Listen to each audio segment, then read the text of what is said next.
This week's Please Note message is on comprehensive immigration reform and role that the faith community can play in that conversation.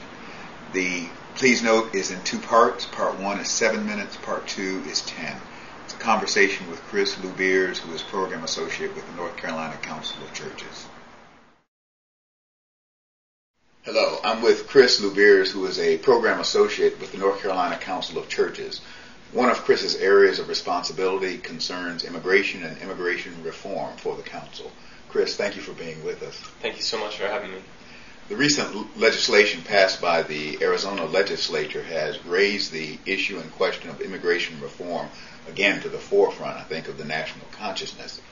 The Episcopal Church since 2006 and the Diocese of North Carolina in 2008 are on record supporting comprehensive immigration reform that includes reasonable pathways to residency, increased legal venues for workers, reunification of families without undue delay, and effective, proportional, and humane enforcement of national borders and security. So the Episcopal Church policy is very clear, and I wanted to talk with Chris a little bit about ways that Episcopalians and people of faith and goodwill can get involved in both learning about issues of immigration and who the immigrant community is, but also ways they can actually get involved. Tell us a little bit about the people who are immigrants. Sure, absolutely. In North Carolina, we've experienced a very rapid change in the demographics of the state, rapid in the last 20 years or so. Between 1990 and 2000, we had an increase in the state's Hispanic population of nearly 400%. And that led the country, in fact, we were the fastest growing Latino population. What that means on the ground is that a lot of neighborhoods changed very quickly. A lot of our small towns and our big cities had new faces, new people who were there. And as we've seen, the reaction is mixed in our society. On the one hand, there's a lot of optimism and welcome that happens when new people arrive, but we've also seen some resistance to that. And I think that dynamic underlies a lot of the current debate about immigration policy and about immigrants themselves, whether they're a good thing or a bad thing for us. One of the things some of your literature said in terms of language, and we're going to talk about resources that would be available to folk, but that how we language this, for example, talking about illegal aliens or illegal immigrants, that's important in terms of how we think of people who are immigrants. It's extremely important. In this public debate, what we've seen, unfortunately, is the language of criminality is often paired directly with immigrants, particularly undocumented immigrants, in a way that it doesn't really reflect the reality. Most people are here to provide for their families, to work hard.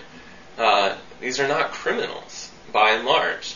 But the problem is that our language, the language of this debate, has become the language of criminality. And when you talk about people as criminals, it becomes much easier to say, go ahead and deport them. We don't want them here. If we use the language of neighbor, which I believe is appropriate in faith-based contexts, it becomes much more difficult to maintain a position that says, send them all back. That leads to another question, and that has to do with a lot of popular misconceptions about people who are immigrants. Sure. What are some of those? Well, the misperceptions really run the gamut. They're all over the place. There's different areas of the argument. The economics of immigration is always very hotly contested. The issue there is whether immigrants are a net plus or a net minus economically in our society. And before I go there, I think it's important for us as people of faith to really question whether that's a good starting place for the conversation. I think there are lots of good theological reasons why we don't want to start the conversation there about whether we should choose to be welcoming or not. That said, most immigrants, even undocumented immigrants, pay all kinds of taxes, including sales tax and property taxes and all those kinds of things. are typically paid. Also, Social Security. There you go. That's what I was asking about. Yeah. People, if they're getting a paycheck, they're paying Social Security, and of course, for undocumented immigrants, there's just no chance that they will ever receive payment from that system. Your fact sheet, which we'll talk about resources, actually says, and I quote, studies show that undocumented immigrants provide a net gain of $7 billion to the Social Security system, and they can't receive benefits. Absolutely. They're subsidizing that system right now through their hard work. Yes. There's beginning to emerge at least a consensus, an early consensus among people of faith. I mean, I'm noticing evangelicals, mainline religious traditions. Tell us a little bit about that in the North Carolina Coalition. Sure. We're talking here about the North Carolina Religious Coalition for Justice for Immigrants. Mm-hmm. This coalition is statewide.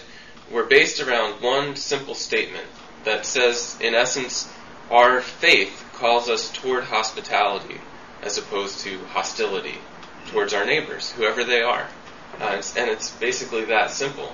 And we've seen over 350 clergy sign on to this statement across the state, people from all kinds of different denominations and religious backgrounds. And as you point out, at the state level and at the national level, there is very broad consensus among people of faith that our immigration system is broken, that we need comprehensive reform, and we need a reform that is just and humane and reflects the best principles of who we are, both as people of faith and also as Americans.